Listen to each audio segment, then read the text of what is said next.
इस वक्त स्वाति मालीवाल को लेकर सुधांशु त्रिवेदी प्रेस कॉन्फ्रेंस कर रहे हैं। जरा एक बार आपको वहां लिए चलते हैं।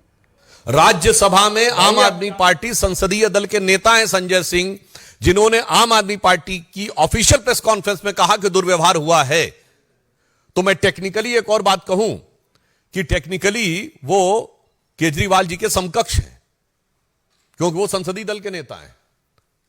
केजरीवाल जी राष्ट्रीय संयोजक हैं और विधायी दृष्टि से देखा जाए तो वो विधायक दल के नेता हैं दिल्ली में। तो ये बताइए, अगर आपकी पार्टी का leader of the parliamentary party कुछ कह रहा है और आपकी एमपी ये कह रही, तो मैं पूछना चाहता हूं, आपने कोई जांच गठित की क्या आपकी सरकार ने? ये छठा पॉइंट है। आपकी सरकार ने कोई जांच गठित की या आपकी पार्टी ने कोई जांच गठित की? और अगर जांच गठित नहीं की तो किस आधार पर आप निष्कर्ष निकाले ले रहे हैं? अब मैं यह भी बताना चाहता हूं कि जो कुछ हुआ है वो एक दृष्टि से और महत्वपूर्ण है। आप सब लोगों ने कई बार सुना होगा, किसी राज्य में जिस दल की सरकार हो तो दूसरे दल के सांसद के साथ कई बार दुर्व्यवहार होने की घटनाएं आई हैं प्रकाश में। पर यह भारत के इतिहास का एक अद्भुत उदाहरण है, एक विचित्र उदाहरण है, जहां जिस दल की सरकार है जिस राज्य में, उसी दल के मेंबर ऑफ पार्लियामेंट के साथ दुर्व्यवहार नहीं हुआ है, फिजिकल मैन हैंडलिंग हुई है। कहां पर हुआ है?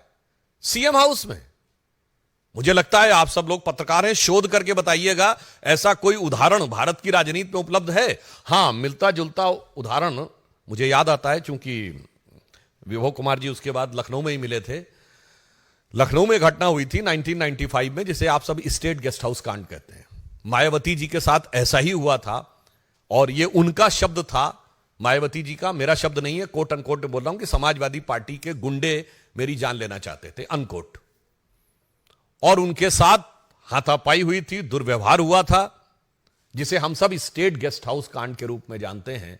मगर यह तो नई राजनीति वालों ने एक नया ही अध्याय लिख दिया कि सीएम हाउस के अंदर, अरे भाई वहां तो मुलायम सिंह जी की पार्टी के लोग कर रहे थे, यहां तो इन्हीं की पार्टी के लोगों ने अपनी महिला सांसद के साथ कर दिया। तो मैं कहना चाहता हूं, अगर वो स्टेट गेस्ट हाउस कांड था तो ये सीएम हाउस कांड है। वो लखनऊ के स्टेट गेस्ट हाउस कांड से ज्यादा भयानक सवाल खड़े करने वाला ये दिल्ली का सीएम हाउस कांड है। अब यहां हम एक और बात भी कहना चाहते हैं, ये हम लोगों की पार्टी के बारे में बड़ा ज्ञान देते हैं केजरीवाल जी, मुझे पता है ये होने वाला है, ये तो उसके साथ ये चल रहा है। फिर वो बताते हैं नहीं मुझे तो ये भी पता है कि मोदी जी से मिलकर लोग आए थे और मुझे खुद उस व्यक्ति ने बताया कि मोदी जी ऐसा कह रहे थे। फिर ये भी बताते हैं मुझे सीबीआई वालों ने अंदरूनी सोर्स से बताया है कि ऐसा होने जा रहा है। फिर ये भी बताते हैं कि ईडी वालों ने बताया है। मतलब दुनिया भर का ज्ञान रखते हैं।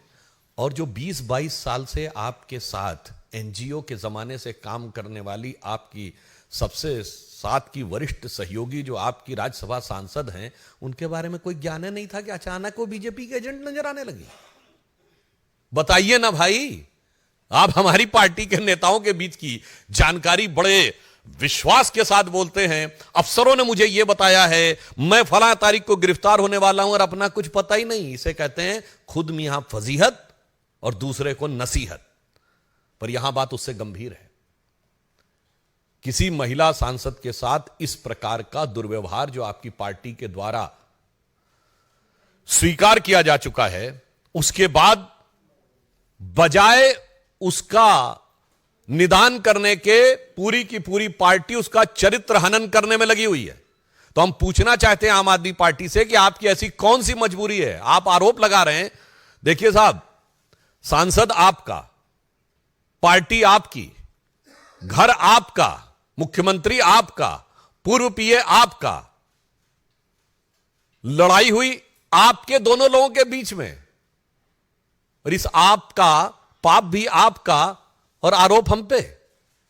भाई आपकी तो वो सिर्फ तेरा तुझको अर्पण क्या लागे मेरा, इसमें हमारा क्या था? सब कुछ तो आप ही का था।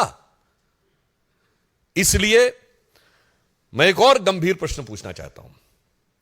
आम आदमी पार्टी जो कि भ्रष्टाचार में आकंठ डूबकर एक नया कीर्तिमान बना चुकी है, उसके अनेक नेता जेल में जा चुके हैं। मनीष सिसोदिया जी जेल गए, संजय सिंह जी जेल गए, सत्येंद्र जैन जी जेल गए। परंतु आपने कभी केजरीवाल जी को उतना विचलित और उद्वेलित नहीं देखा कि वो सड़क पे निकलकर प्रदर्शन करने लगे जितना विभव कुमार की गिरफ्तारी की बात करने लगे, जबकि वो टेक्निकली पार्टी में कुछ भी नहीं आज की डेट में। ये राज क्या है, दिल्ली की जनता जानना चाहती है और देश की जनता जानना चाहती है कि मनीष सिसोदिया जो आपके उप मुख्यमंत्री थे, सत्येंद्र जैन आपके मंत्री थे, संजय सिंह राज्यसभा में नेता संसदीय दल थे, उनकी गिरफ्तारी पे आप सड़क पे नहीं उतरे, भाजपा मुख्यालय की घेराव करने नहीं आए, और विभव कुमार की गिरफ्तारी से आपकी बेचैनी इस कदर नजर आ रही है कि वो साफ समझ में आता था। वो लखनऊ की प्रेस कॉन्फ्रेंस याद करिए, जब सवाल पूछा गया तो उनके चेहरे की जो भाव भंगिमा थी उस सवाल के ऊपर, वो साफ नहीं बता रही थी कि लाख छुपाओ छुप न सकेगा, राज हो कितना गहरा, और दिल की बात बता देता है असली नकली चेहरा। और उसके बाद उन्होंने जैसे वो खिसकाया था उस तरफ अखिलेश जी की तरफ माइक, तो हम लोगों को बचपन के दिनों की बात याद आई कि बैट्समैन आगे बढ़ा और उसके देखा गेंद बहुत खतरनाक ऑफ स्टंप के बाहर, तो अपने कदम वापस खींच लिया और जाने दिया विकेट कीपर के ग्लव्स में, वैसे ही जाने दिया सवाल उन्होंने। और उससे बड़ी बात है कि महिला सांसद के साथ यह हो रहा है और पत्रकारों के साथ दुर्व्यवहार हो रहा है। एक न्यूज चैनल की महिला पत्रकार के साथ हाथापाई, दुर्व्यवहार, और यह कहते हैं कि यह लोकतंत्र इनके आने से बचेगा। यह एकमात्र पॉलिटिकल पार्टी है जिसके ऊपर यह आरोप लगा कि चीफ सेक्रेटरी को अपने घर में बुलाकर मारपीट की। चीफ सेक्रेटरी ने लिखित एफआईआर दर्ज कराई। कोई दूसरा उदाहरण भारत की राजनीति में नहीं होगा। तीसरा मैं याद दिलाना चाहता हूं, बहुत से लोग भूल गए होंगे, 2024 का चुनाव चल रहा है। 2014 के चुनाव के समय आम आदमी पार्टी की टॉप कमेटी ने, जो इनकी शीर्ष एग्जीक्यूटिव कमेटी थी, उनके लोगों ने भाजपा कार्यालय पे